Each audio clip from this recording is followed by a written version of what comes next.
Bonjour à toutes et à tous. Ravi de vous retrouver sur notre chaîne La Colonne de Feu ce matin. Alléluia, nous avons 3 invités d'honneur sur le plateau. Le pasteur Elior Taille, le pasteur Christelle Horizono-Sizik qui nous vient de Petit Canal et chef de chœur Déborah Bouaka qui nous vient du Canada. Alors, je vais poser la question, je vais laisser le micro pour que le pasteur Elior Taille puisse se présenter à la Guadeloupe. Bonjour à tous et merci pour l'accueil. Donc je me présente, je suis pasteur Elior Taille, je viens de Paris. Donc je suis pasteur à l'église Parole de Grâce Paris et je suis pasteur depuis bientôt 3 ans par la grâce de Dieu. Gloire à Dieu. Ensuite, je vais passer le micro au pasteur Christelle Horizono-Sizik pour se présenter aussi à la Guadeloupe. Shalom, shalom, pasteur Sandra. Merci pour l'invitation à votre émission et merci pour la parole. Je me présente, je suis le pasteur Christelle Horizono-Sizik, pasteur à l'église Centre chrétien Sanctuaire de la Parole Vivante située à Bazin Petit Canal. Je suis l'épouse du révérend pasteur Charlie Horizono-Sizik et mère de 2 enfants. Et je suis également coordonnatrice principale du ministère Femmes Affranchies en Guadeloupe. Ensuite, chef de chœur Déborah Bouaka. Merci pour la parole. Alors, je me présente, je suis la servante de Dieu Déborah. J'habite actuellement au Canada. Je suis responsable donc, de l'équipe d'adoration du ministère Femmes Affranchies Europe et également leader dans les églises Parole de Grâce. La question que je voudrais vous poser ce matin, pasteur Elior Taille, quel a été votre chemin vers le ministère et comment vous êtes-vous retrouvé au sein du ministère Femmes Affranchies? Ok, c'est une très bonne question. Alors bon, ce qu'il faut savoir déjà, c'est que, comme j'ai expliqué, je viens de l'église Parole de Grâce, qui est rattachée d'une certaine manière au ministère Femmes Affranchies. Mais au-delà de ça, je pense que c'est l'impact qu'a eu ce ministère sur ma vie personnellement et l'impact que ça a partout en fait où le ministère se déplaçait. J'aimerais même dire que ça a dépassé le cadre de Femmes Affranchies et on est vraiment dans la saison de ministère Famille Affranchie où on peut voir tout type de personnes. Alors, les papas. Si je puis dire sans vous couper, Oui. Femmes Affranchies pour vous, c'est une famille. Bien sûr, Voilà, c'est une famille. Et la Bible dit la femme sage bâtit sa maison. Donc, lorsque la femme se positionne selon le plan de Dieu, toute la maison est impactée. Donc, lorsque les femmes se positionnent selon le plan de Dieu, ça a un impact sur les hommes, ça a un impact sur les enfants, sur les jeunes. Et je suis la preuve que ça a eu un impact sur les hommes et également sur les jeunes. Gloire à Dieu. Je vais me tourner vers la révérende Christelle Horizono. La question que je voudrais vous poser, qu'est-ce qui vous a poussé à faire partie du ministère Femmes Affranchies? J'ai connu le ministère Femmes Affranchies par l'intermédiaire de l'archevêque Jacques Malouma, qui venait régulièrement dans les années 2000 participer à des conférences, des séminaires aux Antilles. Mon époux et moi avons renoué contact avec lui et son épouse en 2013. À cette époque, j'étais à Saint-Martin responsable du ministère des Femmes au sein de mon assemblée. Et à partir de cette époque, nous avons commencé à fréquenter régulièrement les conférences du ministère Femmes Affranchies, aussi bien à Toronto, au Canada, qu'à Paris. En 2014, je me suis retrouvée dans un problème de stérilité. Alors, si je comprends bien, sans vous avez commencé à parler, ce serait plutôt une épreuve. Vous avez passé une épreuve et c'est cela qui vous a poussé vraiment à faire partie du ministère Femmes Affranchies. Amen. Donc, cette épreuve est en fait mon témoignage, Voilà. puisque nous avons tous un témoignage au travers de ce ministère Femmes Affranchies. En 2014, je me retrouve dans un problème de stérilité. Je désire avoir un 2e enfant, mais après plusieurs tentatives et plusieurs consultations, les gynécologues me déclarent stérile. Donc, ils me disent, « Madame, vous ne pouvez plus avoir d'enfant parce que vous n'ovulez plus. Et si vous voulez avoir cet enfant, vous devrez passer par la fécondation in vitro. » En 2014, je me décide, mon époux et moi, nous décidons à nous rendre à cette conférence du ministère Femmes Affranchies à Toronto, où la servante de Dieu va faire un appel pour les femmes qui souhaitaient avoir un enfant. Je me suis avancée, la servante de Dieu m'a imposé les mains, elle a prié pour moi, Et quelques mois à mon retour à Saint-Martin, j'ai fait un test de grossesse qui s'est avéré positif. Bien-aimé, Alors, si je comprends bien, Dieu a répondu à vos prières. Ça a été un miracle ou c'est une réponse à quelque chose que vous désirez depuis très longtemps? ça a été un miracle de Dieu. Un miracle de Un Dieu. miracle de Dieu que j'ai pu expérimenter. Et Dieu connaissait le désir de mon cœur. Il savait que je voulais de petits garçons. Et il m'a exaucé, il m'a comblé au-delà de mes espérances. Et si je vous écoute sur ce plateau ce matin, c'est un témoignage dont vous en parlez partout dans le monde.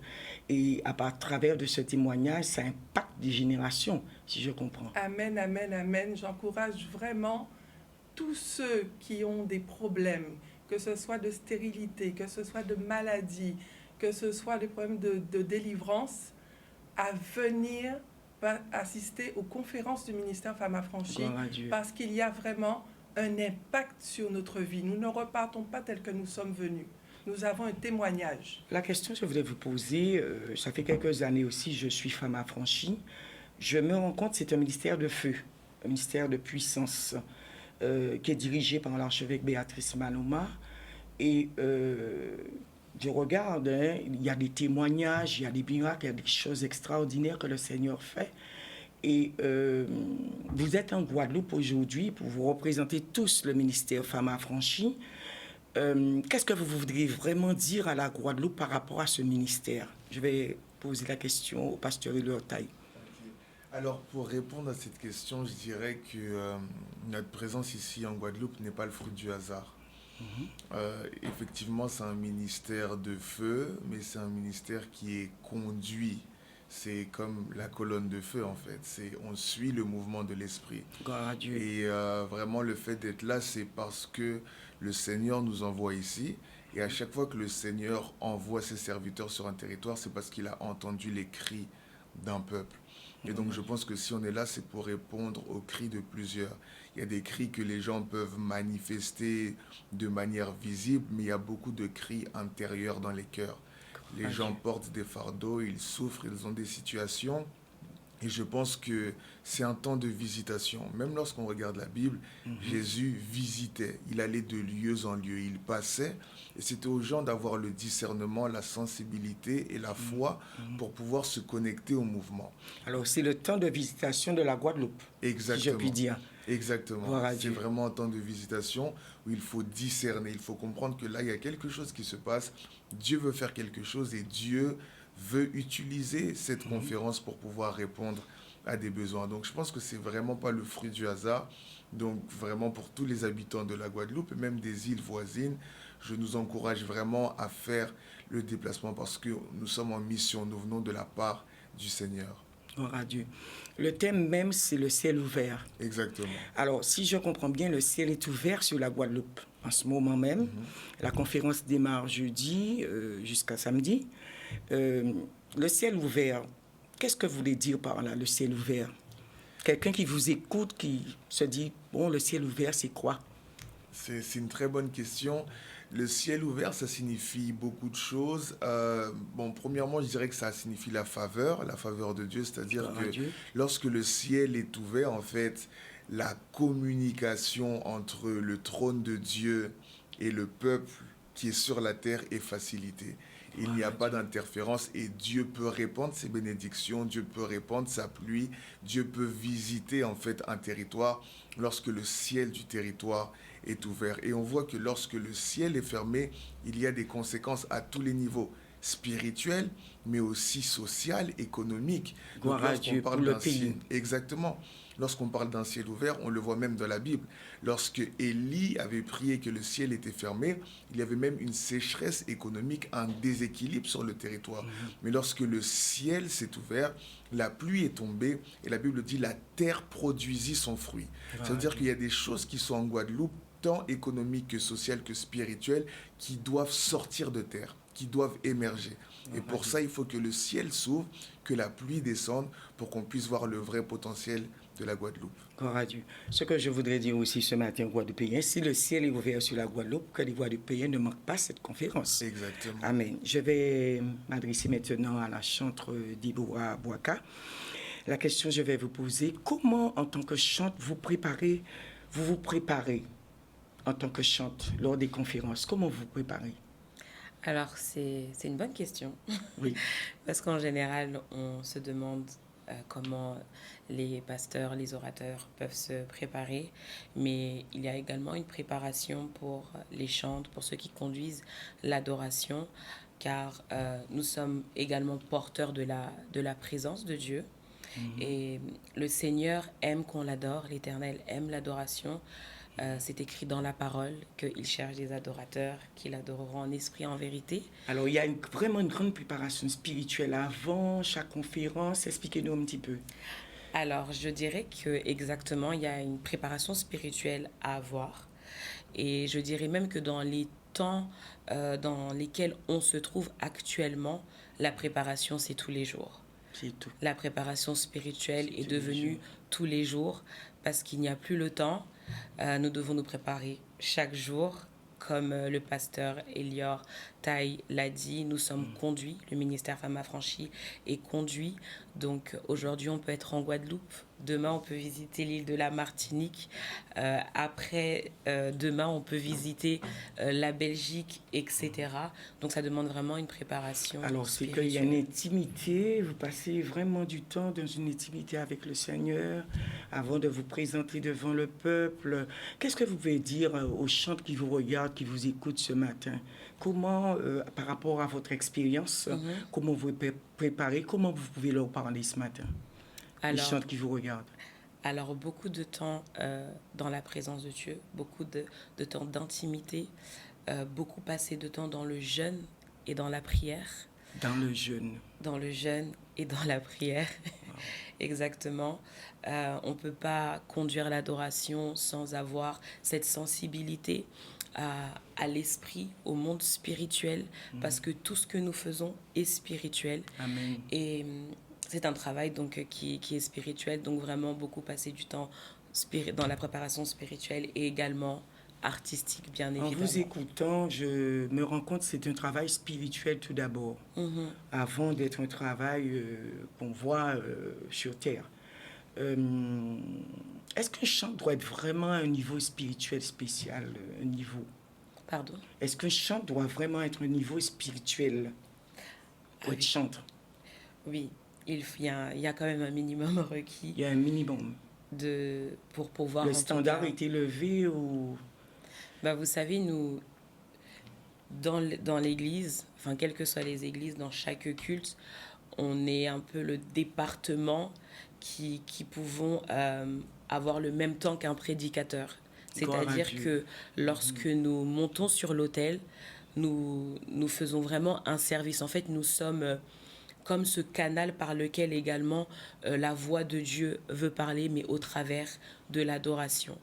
Alors, je dirais que oui, il y a vraiment un minimum requis pour être chantante, en tout cas au niveau du niveau spirituel. Gloire à Dieu. Pasteur Christelle, le mystère Femmes Affranchies, c'est un mystère de sanctification.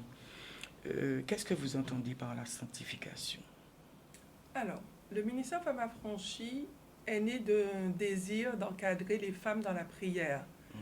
Le pasteur Béatrice a commencé par prendre quelques femmes et les emmener en retraite avec elle, jusqu'à ce que nous puissions assister à ce développement au niveau international du ministère.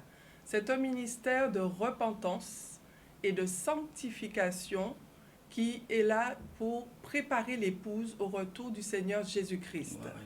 La sanctification, c'est la préparation dans la purification par l'aspersion du sang du Seigneur Jésus-Christ sur nos vies. Il nous nettoie, il nous lave de nos péchés, nous nous repentons et nous sommes sanctifiés par le sang de l'agneau. Gloire à Dieu.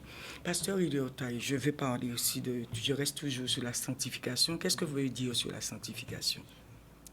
Alors sur la sanctification, c'est vrai qu'il y a beaucoup de choses à dire, comme le pasteur a déjà commencé à parler. J'aimerais rajouter que Cette sanctification vient de la conscience du fait que nous avons été rachetés par le Seigneur et que nous lui appartenons totalement. La Bible dit qu'autrefois nous étions esclaves du péché et maintenant nous sommes esclaves de la justice de Dieu. Et c'est cette conscience-là qui nous pousse à marcher en fonction également de l'identité que le Seigneur nous a communiquée par le sacrifice de la croix. C'est-à-dire que lorsque nous acceptons le Seigneur, il nous justifie et il nous donne aussi cette capacité de marcher en accord avec sa volonté. Et c'est ça qui nous permet également d'être à part. Donc la sanctification, c'est un style de vie. C'est un style de vie. C'est un style de vie. C'est quelque chose qu'on vit au quotidien. C'est pas juste un événement, c'est pas juste une prière, c'est un style de vie. Vous avez dit quelque chose de très fort là. C'est un style de vie. C'est pas donné à tout le monde, si je comprends. Exactement. C'est vraiment quelque chose qui se reflète aussi dans tous les domaines de nos vies. C'est un état de cœur, c'est une manière de marcher, une manière de vivre, une manière de se gérer, de gérer son corps, son âme, son esprit, ses émotions, ses pensées. C'est vraiment quelque chose qui nous accompagne jour après jour et on a besoin du Saint-Esprit pour marcher dans la sanctification. Gloire à Dieu. La Et si chantre... je peux rajouter, oui. sans la sanctification, la Bible déclare que nul ne verra le Seigneur. Gloire à Dieu. La chantre Déborah, je vais toujours rester sur cette question, la sanctification, parce que le ministère Femmes Affranchies reflète la sanctification. Oui. Alors, je pense que beaucoup de choses ont été dites. Oui. Mais Mais vous, personnellement, parlez peut-être de vous aussi, comment vous faites pour marcher dans la sanctification. Ce que je peux ajouter à la sanctification, c'est vraiment le mot consécration également.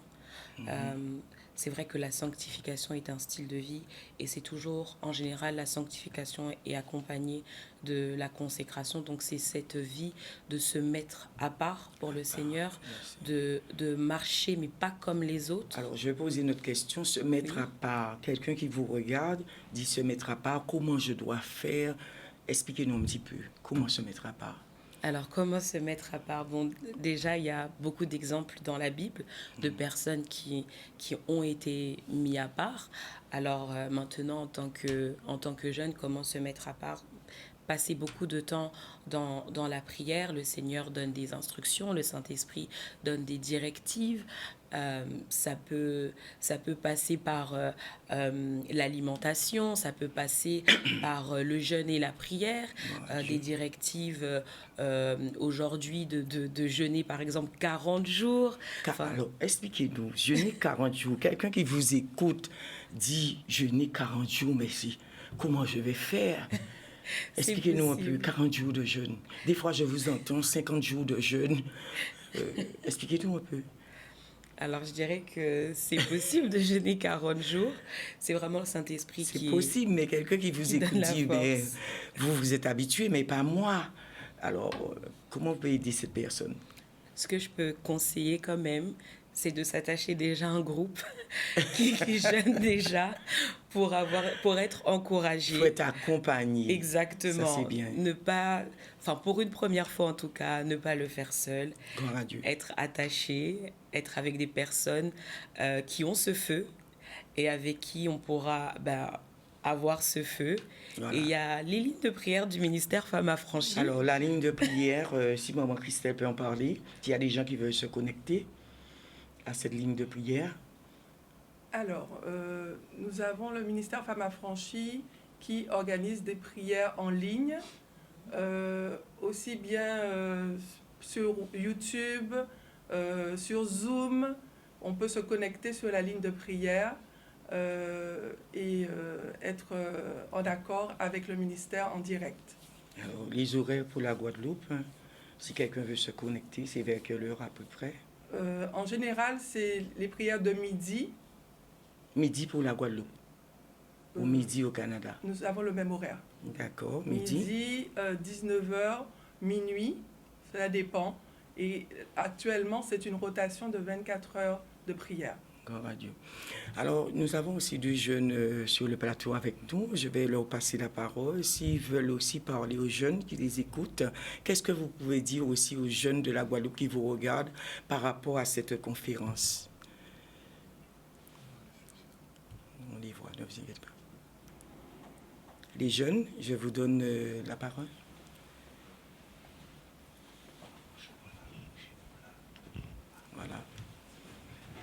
Qu'est-ce que vous voulez dire aux Guadeloupéens, les jeunes Guadeloupéens qui vous regardent, qui voudraient venir à la conférence? Qu'est-ce que vous voulez leur dire à la Guadeloupe? Déjà, je pourrais dire qu'être jeune et servir Dieu, c'est sa paye et que c'est une bénédiction. Je pourrais dire que j'invite tous les jeunes de la Guadeloupe de venir à la conférence. À la conférence? C'est une bénédiction. Il y a surtout les jeunes qui ont des douleurs, ils passent à travers des moments difficiles.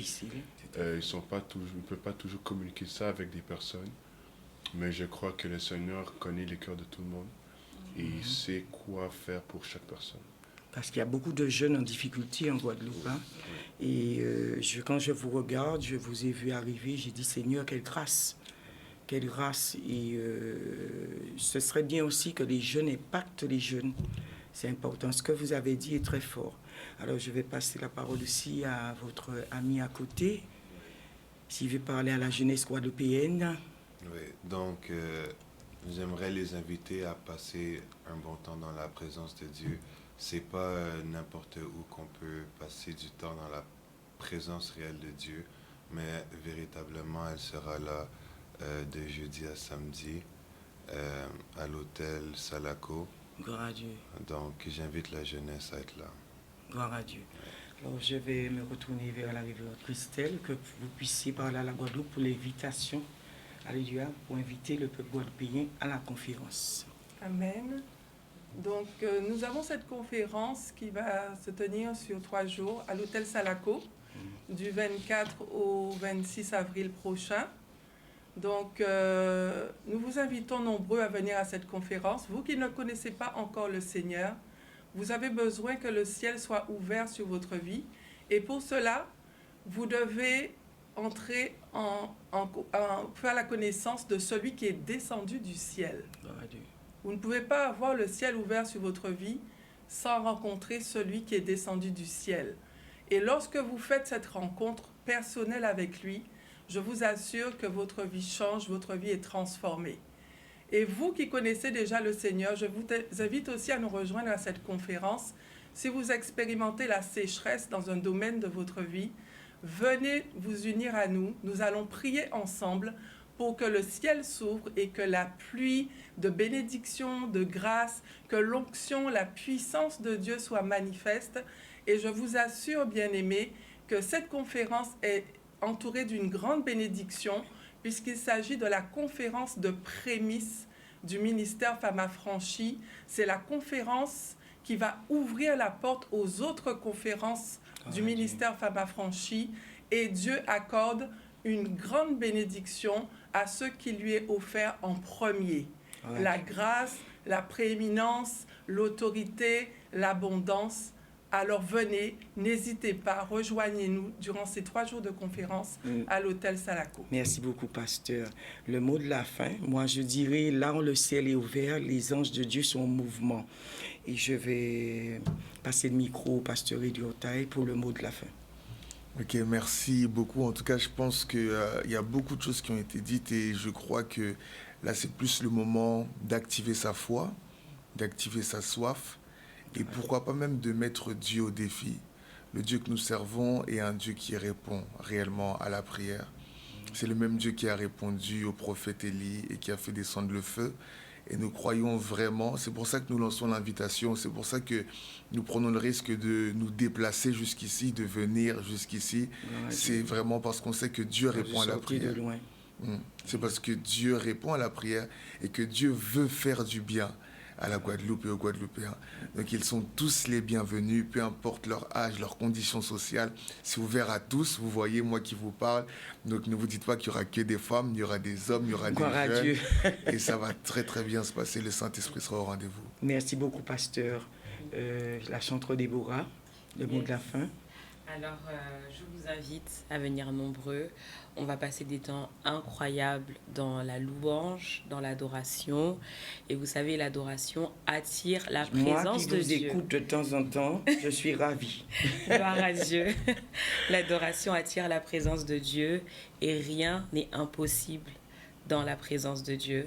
Alors, vous êtes tous les bienvenus. Venez tels que vous êtes. Le Seigneur Jésus vous aime et Amen. il guérit encore. Maman Christelle, le mot de la fin, l'adresse, l'heure et tout, si vous pouvez nous donner, merci. Alors oui, donc nous vous invitons nombreux, venez avec vos familles, vos voisins, vos amis. L'entrée est totalement gratuite. Yes. Amen. Donc les horaires, nous commençons jeudi de 17h à 23h, vendredi matin 9h 14h, puis 17h 23h, et enfin la clôture le samedi 9h 14h, 17h 23h à l'hôtel Salaco, route des Hôtels au Gosier. Merci beaucoup d'avoir suivi cette émission La Colonne de Feu. On vous attend nombreuses à la conférence Femmes Affranchies à l'hôtel Salaco qui va démarrer le 24 avril au 26 avril 2025. Je vous dis à bientôt et merci beaucoup de nous avoir suivis. Merci beaucoup. Au revoir. Au revoir.